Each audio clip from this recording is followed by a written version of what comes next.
Assalamualaikum warahmatullahi wabarakatuh. Saya Ageng Nur Anissa Yulinda dari jurusan Tadris Bahasa Inggris 5C. Di sini saya akan menjelaskan mengenai waris.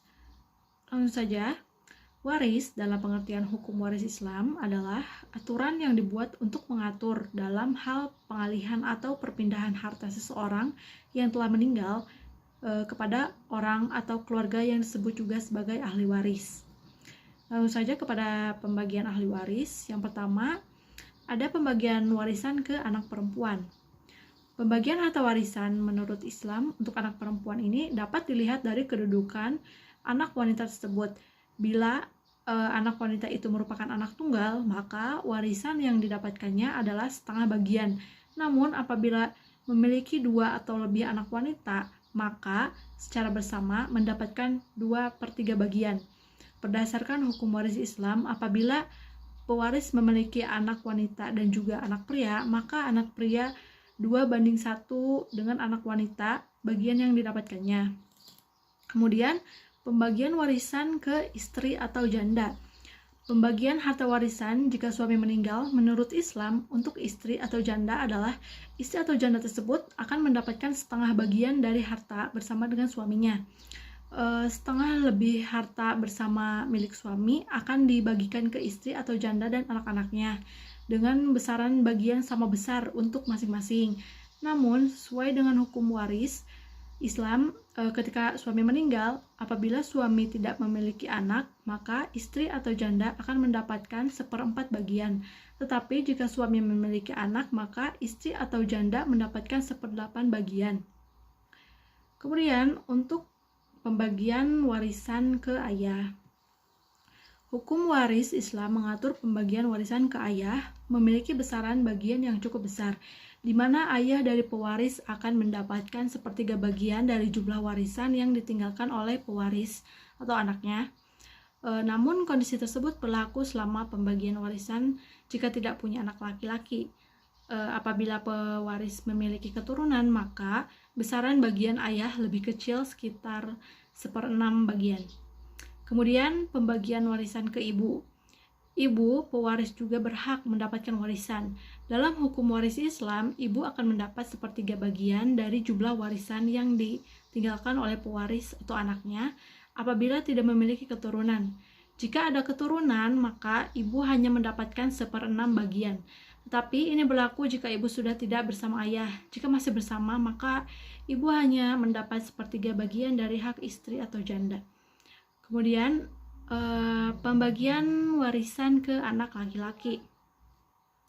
Dalam hukum waris Islam, anak laki-laki memiliki bagian lebih besar dibandingkan dengan anak wanita dari pewaris. Sekitar 2 kali lipat lebih besar bagiannya. Tetapi bila anak laki-laki itu anak tunggal, maka bagiannya menjadi setengah dari jumlah warisan pewaris atau ayahnya. Kemudian saya akan memaparkan mengenai wasiat. Jadi wasiat itu adalah berpesan tentang suatu kebaikan yang akan dijalankan sesudah orang meninggal dunia. Wasiat berasal dari kata wasya yang berarti menyampaikan atau memberi pesan atau pengampuan. Dengan kata lain, wasiat adalah harta yang diberikan oleh pemiliknya kepada orang lain setelah si pemberi meninggal dunia. Kemudian adapun rukun wasiat itu ada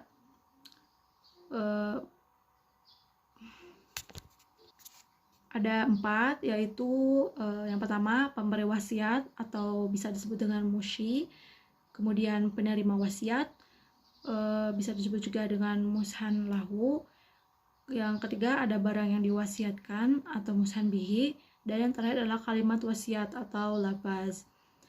Kemudian ada juga orang yang tidak mendapatkan warisan. Di antaranya adalah yang pertama budak. Orang yang berstatus budak apapun jenisnya tidak bisa menerima harta warisan, karena bila seorang budak menerima warisan, maka harta warisan yang ia terima itu menjadi milik tuannya, padahal sang tuan adalah bukan siapa-siapanya, orang yang meninggal yang diwarisi hartanya. Kemudian yang kedua, membunuh. Orang yang membunuh tidak bisa mewarisi harta peninggalan dari orang yang dibunuhnya. baik yang membunuhnya secara sengaja atau karena suatu kesalahan. Karena membunuh sama saja dengan memutus hubungan kekerabatan. Sedangkan hubungan kekerabatan merupakan salah satu sebab seseorang bisa menerima warisan. Kemudian yang terakhir, ada perbedaan agama antara Islam dan non-Islam. Orang yang beragama non-Islam tidak bisa mendapatkan harta warisan dari keluarganya yang meninggal yang beragama Islam. Juga sebaliknya, seorang Muslim tidak bisa menerima warisan dari harta peninggalan keluarganya yang meninggal yang tidak beragama Islam. Kemudian ada hukum warisan. Yang pertama, ada hukum wasiat yang menjadi wajib sekiranya terdapat tanggung jawab yang harus dilaksanakan kepada Allah Subhanahu wa taala dan manusia yang harus dilaksanakan. Demikian sehingga khawatir jika tidak diwariskan hal itu tidak sampai kepada yang berhak. Kemudian mustahab. Wasiat hukumnya mustahab atau sangat dianjurkan dalam perbuatan takarub atau pendekatan diri kepada Allah Subhanahu wa taala, yaitu dengan mewasiatkan sebagian dari harta yang ditinggalkan untuk diberikan kepada para sanak kerabat yang miskin, terutama yang tidak akan menerima bagian harta warisan, atau orang-orang soleh yang memerlukan, atau juga hal-hal yang berguna bagi masyarakat seperti pembangunan lembaga pendidikan, kesehatan sosial, dan lain sebagainya. Kemudian haram. Hukum wasiat menjadi haram menurut syara' jika diwasiatkan perkara yang diharamkan melakukannya seperti mewasiatkan arak atau mewasiatkan sesuatu yang mencemar akhlak masyarakat. Kemudian harus atau mubah. Hukum wasiat menjadi mubah sekiranya wasiat ditujukan untuk sahabat atau orang kaya yang mana mereka bukan dari golongan yang berilmu dan soleh. Jika wasiat bertujuan baik dan bertujuan untuk menghubungkan silaturahmi, maka wasiat ini dianggap sunnah karena ia bertujuan mentaati Allah Subhanahu wa taala. Kemudian ada juga makruh. Wasiat menjadi makruh sekiranya pewasiat ini kurang berada dan memiliki waris-waris yang miskin serta memerlukan harta. Wasiat juga makruh sekiranya diberikan kepada orang yang jahat, yang fasik, serta pewasiat merasakan kemungkinan besar harta ini akan digunakan ke arah kejahatan atau ke arah kemaksiatan. Baiklah, pembahasan selanjutnya yaitu mengenai nikah.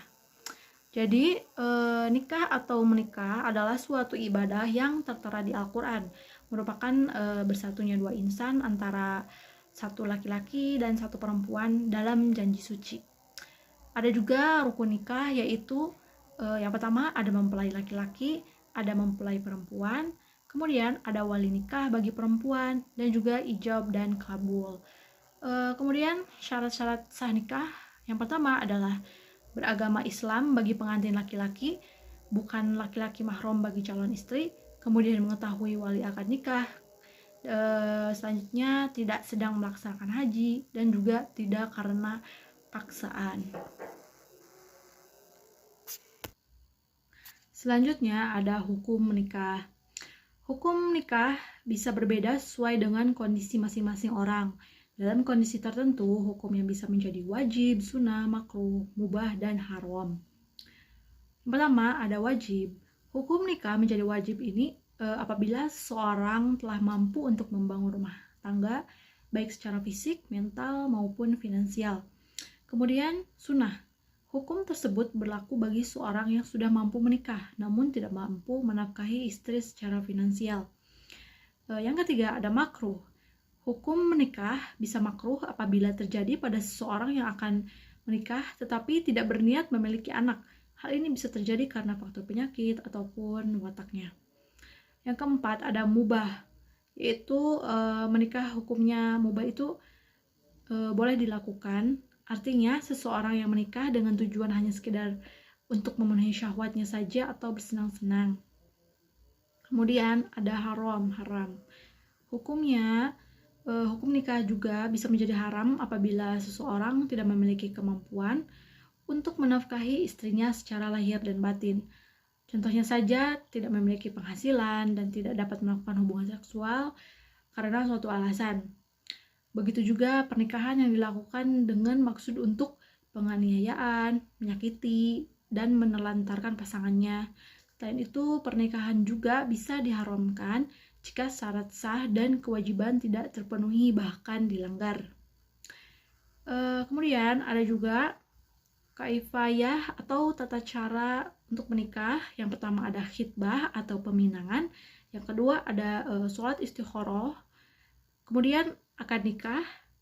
Dan selanjutnya ada walimatul urus atau sebuah resepsi pernikahan yang dilakukan sebagai bentuk syukur dan berbagi kebahagiaan dengan mengundang sanak saudara dan juga teman-teman lainnya.